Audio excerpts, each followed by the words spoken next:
तो हेलो दोस्तों, स्वागत है मेरे चैनल आर के मैथ सोल्यूशन में। अगर तो मेरे चैनल को सब्सक्राइब नहीं किया तो सब्सक्राइब कर लीजिएगा, बेल आइकन प्रेस कर दीजिएगा ताकि मेरा वीडियो की नोटिफिकेशन सबसे पहले आप तक पहुंच जाए। तो यहाँ पे हम देखेंगे 9 नंबर क्वेश्चन। इससे पहले हम बाकी सब क्वेश्चन देख चुके हैं, ठीक है। टॉपिक क्वेश्चन है 7 क्लास का है और इसमें सबसे पहले जो कह रहा है वो कह रहा है 3/4। तो इसको किस तरह से रिप्रेजेंट करेंगे, किस तरह से लिखेंगे। तो सोल्व देखने के बाद 3/4 तो 3/4 3/4, ठीक है। 7/3 मतलब 7/3, तो एकदम सिंपल है। 5/11 तो 5/11। 4 और 2/3 तो 4 लिख देना और 2/3, यानी कि हम लोग इसको पढ़ेंगे 4×2/3, ठीक है। तो इसको इस तरह से लिखना है। 10वां नंबर क्वेश्चन, निम्नलिखित पर में संख्याओं को शब्दों में लिखना है। तो 1/7, ठीक है, 1/7 ऐसे लिख सकते हैं। और यहाँ पे 2/3 हो गया, यहाँ पे 3 और 2/3 हो गया, ठीक है, इस तरह का।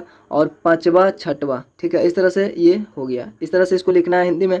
11वां, निम्नलिखित पर में संख्याओं को लिखें, ठीक है। तो यहाँ पे परमेय संख्याओं को लिखना है। तो इसको हम देखते हैं, जैसे कि पहला में है तो पहला में शुभ लिखने के बाद पहला में अंश और हर इसको लिखना है परमेय संख्या में। तो अंश आपका -2 गुना में 3 है, ठीक है। और नीचे में 20 माइनस में 15 है। तो इसको सोल्व करेंगे तो 3 दूनी 6 माइनस में 6 और 20 में से 15 गया तो 5, यानी -6/5 ये होगा, ठीक है। इस तरह से सोल्व लिख के सिंपल इसी तरह से लिखना है, ठीक है। सोल्व करना है, गुना कर देना, फिर नीचे घटा के बराबर में लिख देना। यहाँ पे है तो यहाँ पे पंक्तियाँ 15 अंश में आ जाएगा, पंक्तियाँ 15 माइनस में, और जो हार में आएगा वो 7 दूनी 14 होगा। ये हो गया परमेय संख्या, ठीक है।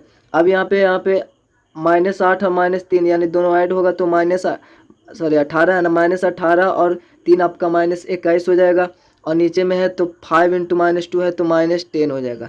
10 माइनस माइनस कर जाएगा यानी 21/10 हो जाएगा। ये हुआ परमेय संख्या, ठीक है। ये 11वां था। और 12 नंबर क्वेश्चन सभी सोल्व लिखने के बाद उस तरह से सोल्व करना, ठीक है। 12 नंबर एक्स का मान ज्ञात करना। सोल्व लिखने के या हल लिखने के बाद में देखें यहाँ पे लिखना 4x बराबर में 2 है, ठीक है। तो x का ही मान निकालना, तो x इधर रहेगा, बाकी अंक एक तरफ कर देंगे, यानी 4 है, 2 उधर है, इधर 4 गुना में, ठीक है। ये 4x के साथ में जो है वो गुना में है, 4 गुना x 4x हुआ है। तो गुना में अब 4 इधर जाएगा तो भागा में यानी कि नीचे हो जाएगा, क्योंकि भागा में मतलब नीचे, ठीक है। अब यहाँ पे इसको अगर हम काटेंगे तो 2 दूनी 4 यानी ऊपर 1, यानी x बराबर 1/2 आया, ठीक है। ये आपका आया x का मान। इसी तरह से और भी क्वेश्चन आप बना लेंगे। यहाँ पे x है तो x बराबर 1/5 सोल्व लिखने के बाद में इस तरह से बना लेना। x है तो यहाँ पे -4/3 कटेगा नहीं, तो x का मान वो यहाँ पे x का मान 0 आएगा, क्योंकि चौथा नंबर क्वेश्चन है 3x बराबर में 0 है। तो यहाँ पे x का मान निकालेंगे तो 0/3 आएगा। बताए थे हम कि किसी भी संख्या से अगर मतलब कि 0 में किसी भी संख्या से भागा देंगे तो 0 ही आएगा, ठीक, 0 ही आएगा। लेकिन अगर हम किसी भी संख्या में 0 से भागा देंगे तो उसका आंसर इन्फिनाइट आएगा, ठीक है। तो इस तरह से होता है, तो x का मान 0 ही होगा। और यहाँ पे 2x प्लस में 3 है और बराबर में 0 है। तो सबसे पहले यहाँ पे तो 2x रहने देते हैं, इस 3 को उधर भेजेंगे तो प्लस में इधर आएगा 0 -3 होगा, तो -3 बचेगा, 0 का तो कोई वैल्यू नहीं। तो x बराबर जो बच गया -3 इधर है, पहले से इधर 2 आ गया भागा में, क्योंकि गुना में था तो -3/2 हो गया। तो सेम इसी तरह से ये भी हो जाएगा, ठीक है। अब टाइप 2 में संख्या रेखा पर आधारित प्रश्न, निम्नलिखित कथनों में कौन सत्य है कौन असत्य है, तो इसको बताना हमको। इसको बढ़िया से देखिएगा। यहाँ पे बोल रहा है एक परमेय संख्या जो है वो 57/23 है, इसको संख्या रेखा पर शून्य के बाईं ओर होगा। तो ये पॉजिटिव है, ये प्लस में है। और जो संख्या रेखा होता है वो बीच में 0 होता है, तो बाईं ओर होगा। प्लस में है तो बाईं ओर तो होगा नहीं, क्योंकि ये दाईं ओर होगा, इधर होगा, ठीक है ना। प्लस में होगा इधर दायां ओर होगा, तो ये आपका असत्य होगा, क्योंकि माइनस में बाईं ओर होता है। यहाँ पे दूसरा नंबर पर मेरी संख्या पर 7 - 4 है, तो संख्या रेखा पर शून्य के दाईं ओर होगा। तो ये देखिए यहाँ पे संख्या रेखा होता है बीच में है, चूंकि ये माइनस में है तो माइनस में है तो ये तो इधर होना चाहिए, मतलब ये बायां ओर होना चाहिए, ठीक है। लेकिन यहाँ पे बोल रहा है दाईं ओर होती है, तो यहाँ पे ये भी असत्य बोल रहा है, गलत बोल रहा है, ठीक है। इधर माइनस होता है, इधर प्लस होता है। तो यहाँ पे साफा दिख रहा है ना कि यहाँ पे इधर बायां ओर होता है, लेकिन यहाँ पे बोल रहा है दायां ओर, तो ये भी असत्य होगा। यहाँ पे तीसरा नंबर बोल रहा है -3/8 जो है संख्या रहेगा पर शून्य के ना तो बाईं ओर आना तो दाईं ओर होगा। क्योंकि यहाँ पे माइनस माइनस कर जाएगा, ये प्लस में हो जाएगा, तो प्लस में जो होता है वो दाईं ओर होता है, ठीक है, शून्य से दाईं ओर होता है। लेकिन यहाँ पे ऐसा बोले, ये भी असत्य होगा। चौथा नंबर पर मेरी संख्या 1/2 और -1 संख्या रेखा पर एक दूसरे के विपरीत स्थित होती है, तो ये सत्य बोल रहा है, क्योंकि बीच में तो प्लस होता है, ठीक है, 0 होता है और इधर प्लस होता है, मतलब इधर माइनस होता है और इधर प्लस होता है। तो यहाँ पर दोनों प्लस माइनस एक दूसरे का अपोजिट है 0 के, है ना। तो यहाँ पे बोले 1/2, तो 1/2 इधर आएगा प्लस में, इधर -1 आएगा, तो दोनों अपोजिट है कि नहीं, है ना, एक दूसरे का अपोजिट स्थित है। तो यहाँ पे ये सत्य होगा।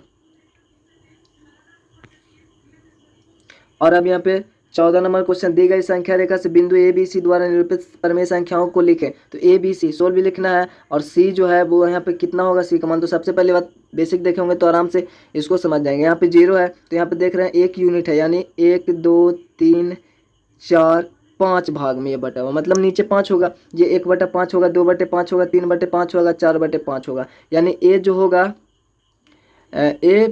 ए जो कितना बोले थे, 1/5, 2/5, 3/5, 4/5, फिर यहाँ पे 5/5 1 हो जाएगा, तो ए 4/5 को निरूपित करता है। सोल्व लिखने के बाद ये ऐसा ही लिखना है, ठीक है, सभी इसी तरह से लिखना है। बी देखेंगे तो यहाँ पे 5/5 था, 6/5, 7/5, 8/5, ठीक है, सिंपल। यहाँ पे जीरो के इधर आएंगे तो -1/5, -2/5, -3/5, -4/5, -5/5, तो यहाँ पे सी जो होगा -4/5, सिंपल, ठीक है। तो इस तरह से बेसिक में भी बताए थे, बी नंबर में भी वैसा है, तो अपना बता दें। यहाँ पे जीरो सिर्फ इधर माइनस में है, तो देख लेंगे 1 यूनिट है यहाँ पे, कितना भाग में बटा हुआ है, 1 2 3 भाग में, है ना, 1 भाग 2 भाग 3 भाग, तो सिंपल 3 होगा नीचे में, है ना, 3 भाग है, तो यहाँ पे 1/3, 2 मतलब 2/3 और 3/3 माइनस में होगा, तो यहाँ पे -2/3 ए होगा, यहाँ पे -3/3 हुआ तो -4/3, -5/3, -6/3, -7/3 भी होगा। 6/3 यहाँ पे 3 दूनी 6 हो जाएगा, ठीक है, यानी 2 आ जाएगा।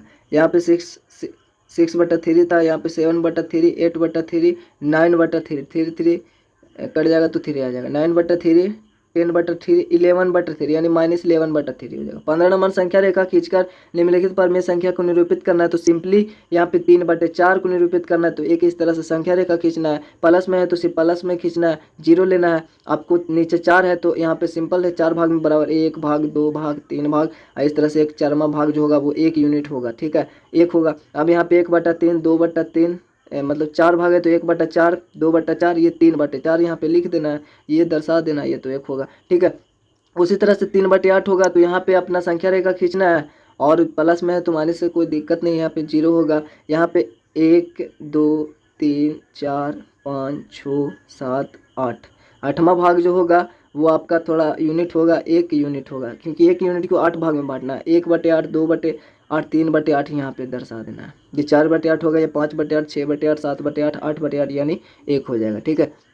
अब यहाँ पे सिंपल उसी तरह से माइनस में 1/3 है, तो यहाँ पे 0 रखना है, इधर 3 भाग में बांटना है, तो 1 2 3 भाग में, ठीक है, यहाँ पे 1 यूनिट होगा माइनस, ठीक। अब यहाँ पे 1/3, 2/3, 3/3, तो 1/3 यहाँ पे होगा -1/3, इस तरह से रिप्रेजेंट कर देंगे। अब यहाँ पे देखिए, यहाँ पे पूर्णांक चौथा में, तो जैसा कि यहाँ पे है माइनस में है तो 0 यहाँ पे होगा। अब यहाँ पे उसी तरह से नीचे तो 3 ही रहने वाला है, तो 3 भाग में बांटेंगे। अब यहाँ पे इसको या तो -2 और 2/3 है, इसी तरह से होगा, 2 पूर्णांक -2/2/3, तो मतलब कि 2 के बाद इसको, क्योंकि 2 और कुछ और भाग है, तो 2 से या तो आगे ये बनेगा, ठीक है, कन्फर्म है। लेकिन हम इसको अगर तोड़ दें, 3 दूनी 6, 3 दूनी 6 और 6 2 8, यानी -8/3 होगा। तो अब 1 यूनिट तो 3 भाग में बटेगा, तो 1 2 3 भाग, ये 1 यूनिट होगा, यहाँ पे 1 होगा, फिर 1 2 3 भाग, यहाँ पे 2 होगा, ठीक है, 1 2 3, यहाँ पे 3 होगा। अब इसी के बीच में आएगा, देखिए यहाँ पे 1/8, 2/8,